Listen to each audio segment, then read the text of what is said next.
UCLA enters a new era under Deshaun Foster after a surprising departure of Chip Kelly. It was an interesting year in 2023, and there's a lot of reasons to be excited about 2024 despite that coaching change. We're going to take a deep dive into the UCLA Bruins, look at what Foster brings to the table, and what the outlook for this team is going to be. Before we do that, though, make sure you're subscribed to the channel, like the video. It does a lot in terms of helping me and continuing this series. It's been a lot of fun to do, but it's not possible without your support. So make sure you're subscribed to the channel, like the videos, go watch the other deep dives as well, and let's dive in to the UCLA Bruins. It shouldn't be a surprise that with the coaching change comes a lot of change in terms of the roster. We saw the transfer portal as a tool for UCLA because they lost a number of key players, and they also added some players that will be major factors in 2024. When you look at what they needed, one of the things that they needed to figure out was the quarterback position last year, and that will be the case again this year, although they do have their guy, I think, in Ethan Garbers. We'll see what happens as the year plays out. But they also added Washington transfer DeMarcus Davis. That was a nice addition by Foster and that staff. The fact that Eric Bieniemy is calling the plays, that was kind of a surprising addition in terms of the coaching carousel. You didn't expect a coach that was in the NFL to take the same position in college. Maybe needed a reset, but it's a great hire by Foster, and we'll see what that means for UCLA this year in Foster's first season with this program. KJ Wallace is another good addition. Jacob Busick on the defensive line. Brian Addison was kind of a sneaky addition as well in the secondary. And then offensively, they brought in talent at wide receiver. Rico Flores should be a great addition to that passing attack. That'll be interesting to see what he can do. And when you look at what they lost, it's easy to see some of these positions why they went out and got certain players. Wallace is going to hopefully work on replacing a guy like John Humphrey. Colin Schlee is gone as a quarterback, but it wasn't really that big of a loss because you have Garbers coming back, so that's not necessarily a huge departure. And you knew that there was going to be some turnover with Chip Kelly going to Ohio State, but I think that a lot of people expected what exactly kind of what we saw. We knew that this was going to happen. You knew that you were going to lose some players, and you lost a couple of starters that probably hurt a little bit. But I think that Foster and the staff did a great job of bringing in talent to kind of reduce the amount of damage done by those departures. We'll start with the offense here because this is going to be a group that will be under the spotlight. Everybody knew what Chip Kelly could do in terms of a play caller, and it had its ups and downs. And you're hoping that Bieniemy is able to switch things up, make sure that this group competes at a higher level. But I think again, I don't think there was a ton that I could really point to that was terrible for Chip Kelly. That being said, there obviously were some things that just didn't work out, and ultimately it was almost like a mutual parting of ways. But this is an offense to me that has the potential to be a fun group to watch. I think it's one of the more underrated offenses, and that's huge, especially when you're going into the Big Ten. A lot of people don't know what to expect from you, and you have a group that is ready to prove their worth. And we start with the quarterback position specifically. We talked about Ethan Garbers, and last year was an interesting year for the quarterback position for UCLA. You had Dante Moore, you had Colin Schlee, you had Ethan Garbers.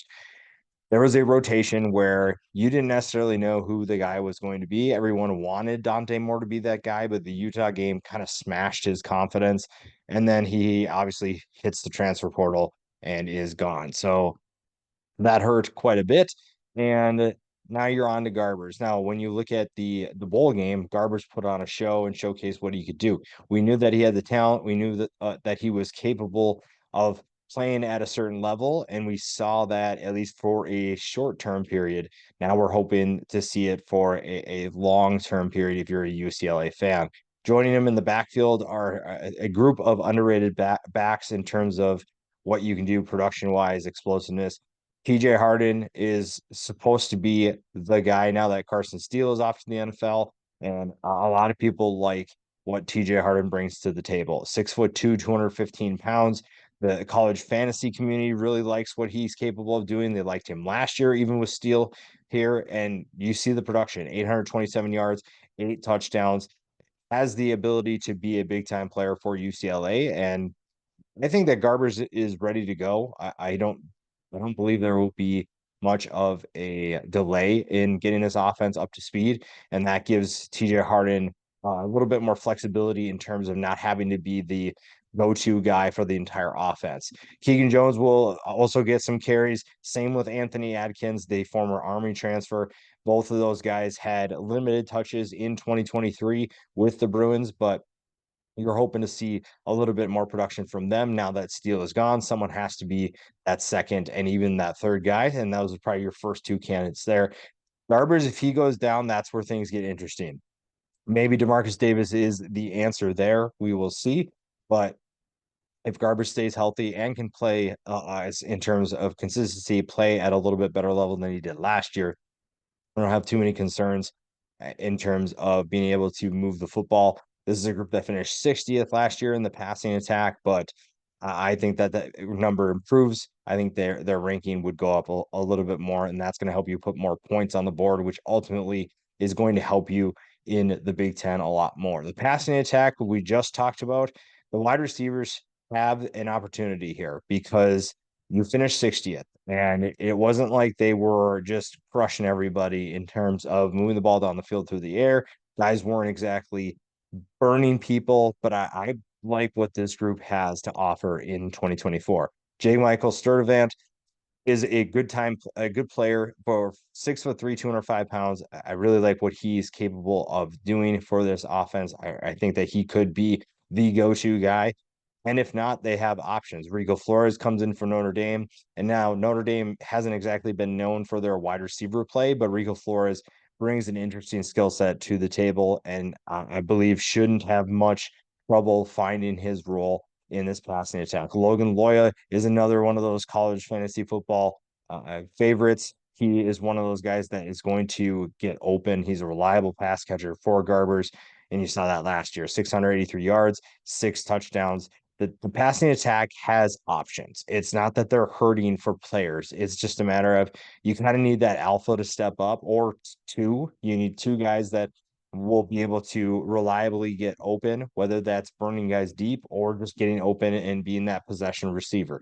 You need one or two of those guys, and then you need depth. And right now, talent wise, UCLA has the depth to be good in 2024.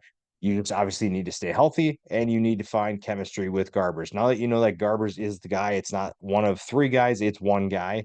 You have the ability to find some more chemistry, get more reps in, get more comfortable with what you can do offensively, and finding ways to be even better in 2024, because 2023 wasn't bad, but it wasn't great either. And you're going to need to step up a level when you play in the Big Ten. The Big Ten is not going to feel sorry for you. The Big Ten is not going to care, because this is a conference that is loaded with talent. They have the defending national champs.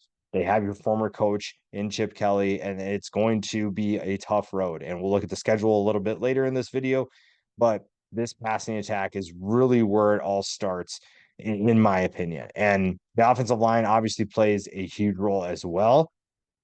And it'll be interesting to see what kind of rotation we get, because you have a number of players that have plenty of experience, and then you have some players that are stepping onto the field in a starting role for the first time. Guys like Spencer Holstage, Josh Carlin, Garrett DeJorio, you're looking at players that are experienced and have the ability to step up and lead the way. So when you're looking at all conference talent, they have that, but then you also have some inexperienced guys. The left tackle position probably is going to be one of the more intriguing positions for this team. Jalen Jeffers could be that guy. You also have freshmen that could be stepping up in that role. This is an offensive line that's going to be an X factor probably for this offense. This is going to be a group that needs to step up, and probably one of the biggest spotlights of this offense has to be Sam Yoon, a new center coming into to play with Garbers, a new center for this team to run the show. That's going to be a big question mark for this team. If he's able to get up to speed quickly, like I said, you're playing in the Big Ten, you were not playing in the Pac-12. Not that it's a huge jump, but there is a definite jump in terms of talent and difficulty when you go into the Big Ten. And this offensive line was a solid group. They finished 17th in rushing last year, the UCLA Bruins did. So this group obviously was doing something well, but can you do that in elevated competition? Can you take that to the next level? And it all starts up front. And flipping to the other side, I think this is a group defensively that while they may not have the most experienced players, you have a group that is set to have a pretty good year. One of the probably the biggest move that UCLA had in the offseason was their ability to get Jay Toya out of the transfer portal. He enters the transfer portal. He's one of the most sought after defensive tackles in the offseason and ultimately decides to come back. That was a huge win for Deshaun Foster. It might be his biggest win this year, but getting Jay Toya to come back gives you stability, gives you an absolute game changer up front, and it allows you to get other players up to speed. Gary Smith comes back after a decent season. You're looking for more production from him. Jacob Busick comes in from Navy. Didn't have a great year last year, just didn't play most of the year, but he is a very talented player. When you look at what he did in 2022, he is someone who could be a big time impact player on the edge. The edge is probably the most inexperienced part of this defensive line, and you can see why. You have young players that are going to step up. Moni Malafu is going to be someone to keep an eye on. He is someone who can be explosive on the edge, and he and Busick could be a really good tandem for this defense. The defensive tackles appear to be solid, even when Toya and Smith aren't on the field. Keanu Williams and David Magna are two players to keep an eye on in terms of depth. And then it's really just coming down to what is the edge able to do. So you have guys that are talented enough to make plays. You have guys who are talented enough to be explosive and be disruptive. And again, when you are in the Big 12 or Big 10, you have to play at a different level. You have to be able to keep your team afloat because it's going to be a battle week in and week out. It does not matter who you play. Yeah, there are some weaker teams, but you're still going to have to fight and compete on a weekly basis. And this group has the ability to do that. They have the talent to do that. It's just a matter of stepping up and really putting their money where their mouth is if they believe that they are going to be in that role. This is going to be an interesting year for the Big Ten. You don't really know what you're getting from those four new Pac-12 teams that join the conference. And the defense for UCLA was a solid group, but now you're under new leadership. You lose your defensive coordinator, so now you have to figure out who's going to be your playmakers. And the defensive line, kind of early on, is expected to lead the way. And when you have new players, that kind of forces them to mature a little bit faster than maybe they're ready for. Now, when you look at the linebackers are athletic, the linebackers can make plays, and you're just looking at getting them experience. You're looking at finding ways to get them more reps and specifically the depth pieces that are going to play. When you look at Kane Madrano, 92 tackles last year, obviously knows how to make plays, knows how to get to the football, knows what to do. You also add a transfer from Cal, and when you're looking at Femi Oladejo, you're looking at a player who's underrated. Cal has produced a number of linebackers that fly under the radar, and he is just another one that is going to fit into that category. Now he transfers to UCLA. He'll be under the spotlight a little bit more, and that will be good for him to see where does his game line up? Where does he stack up against some of these other players? Now, behind them is really where things get interesting. Joseph Vaughn, a Yale transfer, is going to figure into the rotation, might even start over one of these two. But we will see. We don't really know, obviously, until the fall, but you're going to keep an eye on him for sure. Everyone else is kind of in that you have to earn it sort of thing. John Vaughns probably is another one that could be in that rotation. Jalen Woods is another guy to keep an eye on as well. So there is talent, and they do have some experience, but now you're going to see what they can do with a full year, and they're in new roles, and we'll see who can step up, who's going to sink, and who's going to float. Same thing with the defensive backfield. Now, this is a UCLA defense that finished 61st against the pass. So defending the pass was their weak point. And defending the run obviously was their strong point. Back to my earlier talking point of the defensive line, this is a group that finished second in defending the run. So clearly They know what they're doing up front, and you return a talent like Jay Toya. It can't be understated how important that is. And if that group can be more disruptive, getting to the quarterback, that's going to help this secondary a lot. But it's also why you went to the transfer portal and brought in some players to help out. Brian Addison comes in from Oregon. He is someone that will step in right away and has a bigger frame that can help you out. KJ Wallace is a really fun player to watch as well. You saw what he did last year, and he'll be someone that will make an impact. Opposite of him, Devin Kirkwood. The staff really likes what they see in him. He's an honorable mention Pac-12 player, someone who can play at a high level at times. You just want to see him be a little bit more consistent, and that'll be really fun to watch there. KJ Wallace actually might even play at the nickel position too, so I think you slot him in, especially when you see what Jalen Davies can do. This is a trio that will be really fun to watch. Wallace probably fits better actually at that nickel spot, and Davies and Kirkwood will line up at the cornerback position. So it's not really a lack of talent. Once again, there's plenty of talent, there's plenty of ability. It's just a matter of doing that at a high level. And another transfer coming in, Ramon Henderson will be another safety lineup next to Addison. So you have two new safeties that will step up and play big roles. So what does that look like in terms of chemistry with your guys? Are they able to get up to speed and get familiar with the playbook? The quicker you become familiar with that playbook, the more things you can do defensively. And this is a good secondary to me in terms of talent. It's just a matter of, can you put it all together? Can you gel and communicate? Because when you have three new faces joining that secondary, communication is going to be vital early on. And after them, it's a very inexperienced group. So you have to find a way to get up to speed with each other and find ways to thrive when you don't really know each other. You don't know what your tendencies are. You don't know what type of communication you like, what works for you, what doesn't. You have to learn that really quickly. And so far, you've had experience in the spring, you'll have more experience in the fall. But once the fall practices are over, it's time to get going. It's time to make things happen, and so that's really going to be interesting for this program. When you look at strengths and weaknesses, there's a lot of even just more strengths and concerns. I think that this is a group that has plenty of strengths. Wide receiver to me is a strength, even with some of that uncertainty of who's going to be the big time player. Wide receiver is definitely a strength for me. You could make an argument that Ethan Garbers is a strength after what you saw last year towards the end. But again, it's probably more you want to see that consistency. So he's not going to be on either. He's kind of right down that middle. Jay Toya obviously is a huge addition by not letting him go to the transfer portal, not letting him go to another school. He is someone that will be a major player for them as well. And we didn't talk about the tight end position as much, but the tight end position to me is a pretty good group.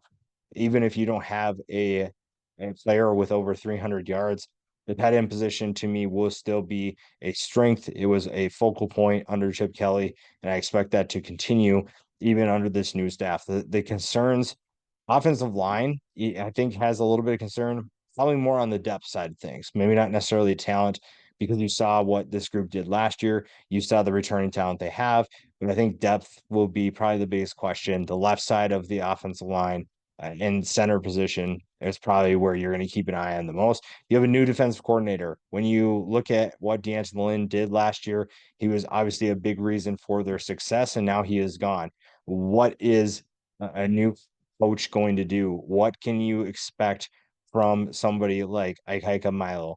You're going to see someone that's going to bring in new concepts. And can this defense get that early on? Can they figure it out? Can they get up to speed? So the new defensive coordinator is going to be a concern, not because we don't, no, not because we're concerned about him, but because of what expectations are after last year.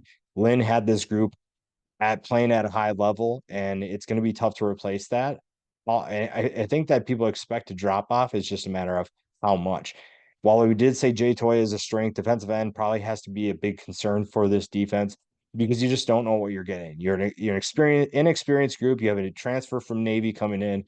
Is that going to work? Is that going to be a successful operation? We will see. X factor, offensive line. If the offensive line can continue doing what it did last year, even with some new faces, you're going to be just fine offensively. You're going to need that with some of these guys looking to take steps forward, specifically Ethan Garbers.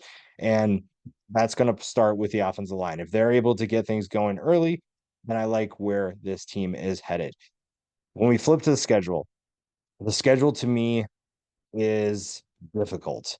I think that there are, you could be worse, but there's also a stretch that is going to be a nightmare for UCLA.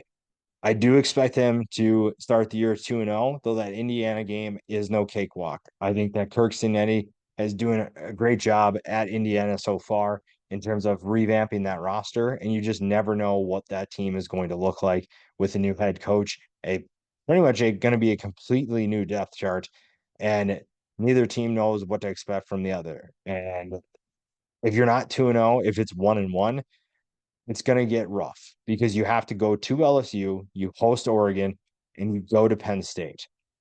That is one of the roughest 3-game stretches that you will see in college football. That is not going to be fun, and it's most likely 3 consecutive losses.